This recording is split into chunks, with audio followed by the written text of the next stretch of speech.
So your nan won't stop making fun of how bad you are at Total War? Well, here's 5 things you can do to improve and shut that silly old bitch up. The first thing one must do is use shortcuts, at least all of the essential ones that will allow you to effectively and efficiently move your army around the battlefield. Things like using Alt left mouse button drag to move your army around as it is so you don't have to lose formation is a very important one, and I get a lot of people asking on streams and stuff, how do you do that? Well, it's one that everyone should really know, along with quick dragging boxes like I was just doing there, because how the hell are you expecting to win battles if you can't even control your damn army? I have a whole video going deeper into this subject, I will link it at the end. Another big one that's probably underutilized is the shortcuts for using your magical spells and abilities. Normally, one might drag their mouse down to the spell, click on it, and then move their mouse back up to cast it where they want it to go.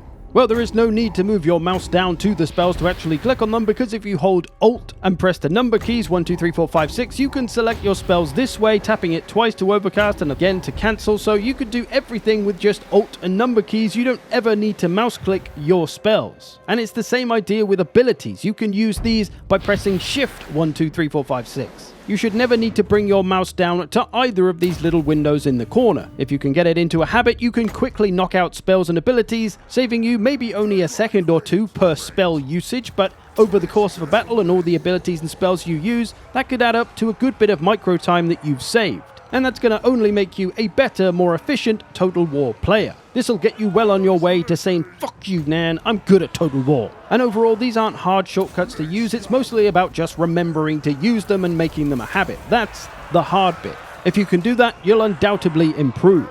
Next, a fairly simple one, no slow-mo, or pausing. If you're one of those people, maybe you're newer to the game and you use the slow-mo button when things get a little crazy or overwhelming, and then you hear your nan sniggering in the background, making you feel like a little wimp, and you think, fuck you, Nan, I'll show you. So you need to stop using slow-mo and pause if you want your nan to respect you, because it definitely makes you a worse Total War player. And I can tell you this from personal experience. Back in the Warhammer 2 days, I played a lot of multiplayer, no pausing or slow-mo there, right? So I was a much better Total War player, whereas when Warhammer 3 came out, it was all the domination game mode. I didn't really like it, so I kind of went off multiplayer and started to lean more towards campaigns, and I do find myself using the slow-mo button, and I'm definitely a worse Total War player for it. I'm more lazy, I'm more sluggish, I don't react as quickly, and I do find myself getting more overwhelmed if I try to play without slow-mo, because I'm out of practice of having to react quickly and move on to the next situation and just kind of getting on with it. So yeah, I can definitely say you're going to get better at Total War if you stop using slow-mo, if you always have, and it will feel pretty rough at first, but once you get used to it and you get used to the pace, then it becomes a lot easier and you will get better.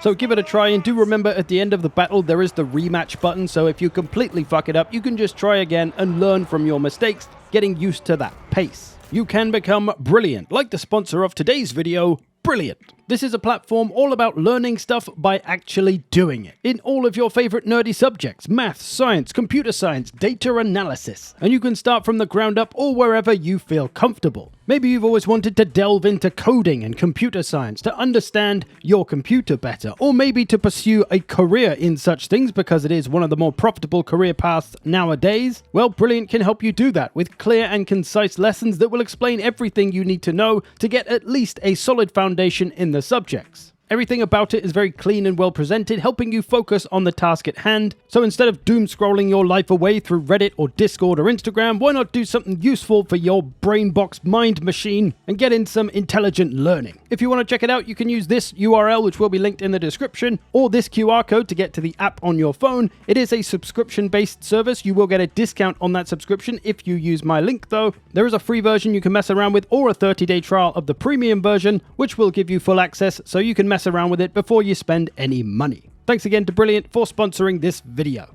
Next, a pretty big one: you need to learn all of the units in the game to be any good. But don't worry, it's not really that bad. While there is 40 to 50 units in every faction, and there are 26 factions, so there's over 1,000 units in the game, and you've got to learn them all. Well, honestly, a lot of them are kind of the same thing.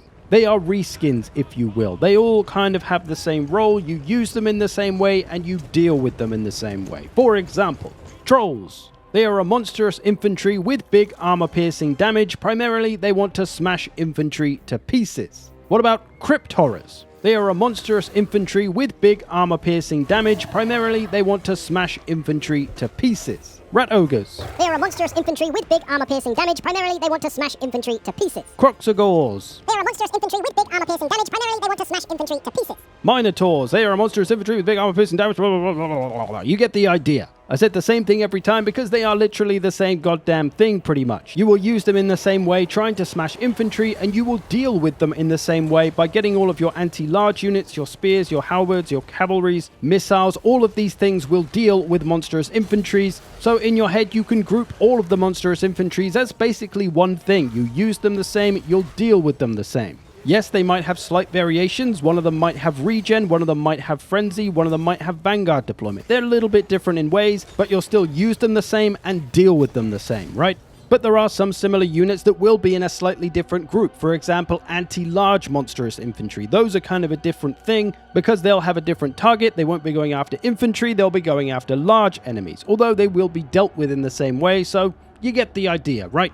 Or just another quick example, Empire Swordsmen. These are a cheap low-tier infantry, the same as Khorne Marauders, or any other kind of Chaos Marauder. The Nurgle Marauders, the Norscan Marauders, the Chaos Marauders. The Bleak Swords of the Dark Elves, they're the same as well. The Orc Boys, pretty much the same category as well. So you can group all these units up the same. I do have a video going deeper into this as well. Again, I'll link it at the end. But for the most part, just understand that while it may seem daunting, you have to learn all of the units, you'll realize quickly that, well, a lot of them are actually kind of the same, so there isn't as many as there first appears. Not to downplay the size of the task to actually learn all of the units, even if you are learning them in groups, it's still a lot to learn. But it's definitely one of the most essential things to really getting good at Total War because you can predict the outcomes of all the fights that you see once you learn all of the units. I will likely do a new video going through this better because it is such an important topic, and my other video is like 5 years old, but still some good info in there. Like I said, I'll link it at the end.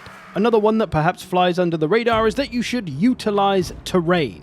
Take every advantage of the landscape that you can, because every little advantage can add up to not only potentially a victory, but maybe a better victory. We would rather have decisive victories than Pyrrhic victories, right? And of course, as our boy Obi-Wan taught us, the high ground is one of these big advantages you should always look for. Not just because of the obvious, like making the enemy run uphill, it's going to take them longer, it's going to wear them out, but because of some of the hidden stats that are going on, such as making an enemy fight uphill. Your unit, if it's at a higher elevation above the enemy, will do more damage, up to 30% more damage, depending on the difference between the two units' height. But still, it's that little advantage that over the course of a battle will add up. And it's the same thing with ranged units as well. Missiles and artillery, if they are raised up above whatever they are shooting at, they can do up to 30% more damage. That is a lot of damage. And again, especially if you can maintain that for the entirety of a battle, your ammo is just going to be worth more. And do remember, it works both ways. So if the enemy has the high ground advantage, if their missiles are way above yours, you're going to be taking that extra damage, so you probably want to try and do something about that.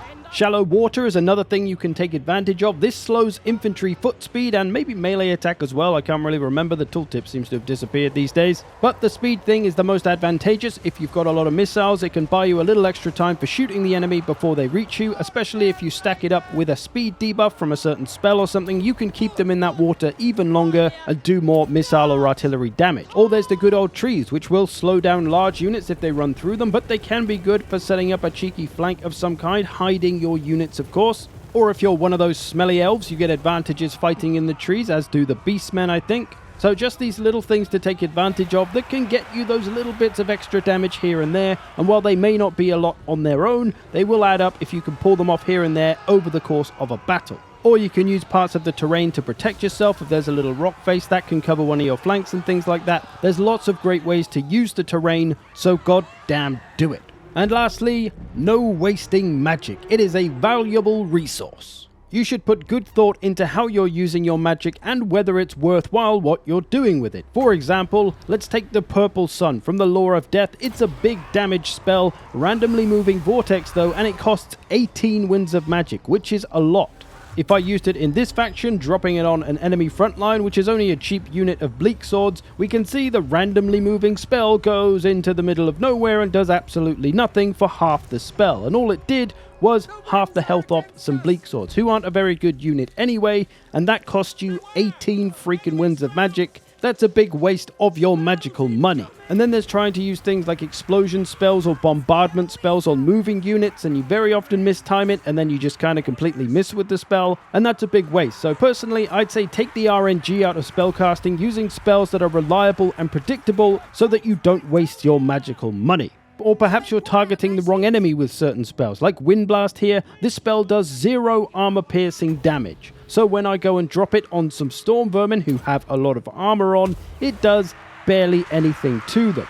And while that spell wasn't expensive, it was still wasteful, and could have been much better used on a lightly armored enemy like Plague Monks in this case, who are still a dangerous unit by themselves, but it did about 4 or 5 times more damage than it did against the Storm Vermin, so that's much better value for magical money. If I want to put some damage on the Storm Vermin, I should use Uranin's Thunderbolt, because that is a 100% armor piercing spell, so much better against the heavily armored units. You also want to be very aware of friendly fire, because of course if you hurt your own units as much as you hurt the enemy, you're not really getting anywhere. And depending on the unit and the situation, you might actually make things worse, like me routing my own Orc boys here pretty much from that spell. So you might want to pick a spell that's a little easier to maneuver and avoid that friendly fire with. Although there might be the odd situation where you send a really cheap crappy unit in to take on a big heavy expensive unit just to hold them in place so you can drop a massive bombardment spell on them or something, sacrificing the lesser unit, but it makes the magic more worthwhile in the long run because you'll do so much damage to the more powerful unit. Ultimately though, I think simplicity is really the key with magic. Just learn how to use a few spells in your lore book effectively and then just keep doing that. Don't feel the need to use all 6 of your spells in a battle. If you can find just 2 or 3 that you can make work very well all the time, just keep banging them out. For example, healing is a good one. Just bring a Lore of Lifer along, bring Regrowth and Earthblood, that's all you need. Use Regrowth on your most powerful units to keep them going for as long as possible, and then Earthblood whenever you get a bunch of grouped boys that need a little help. That way you're guaranteed to be making the most of your magic at all times, with it always being useful and never being wasted. Unless you decide to heal up something like Peasant Mob, and then yeah, okay, it's a bit of a waste. But here I've been using Regrowth on my Demigryphs, keeping them in the fight, keeping them healed up, because I know that they'll do a lot of good work all of the time wherever they are in a battle, so they are a good investment of my magical money. But there we go, 5 ways you can improve at Total War battles, and finally say, fuck you Nan, I'm great at Total War. Here's the videos I mentioned earlier if you want to check those out, and a couple of others that may be related. I hope you've enjoyed this, thanks for watching, thanks to all the patrons who support this channel, I'll see you in the future.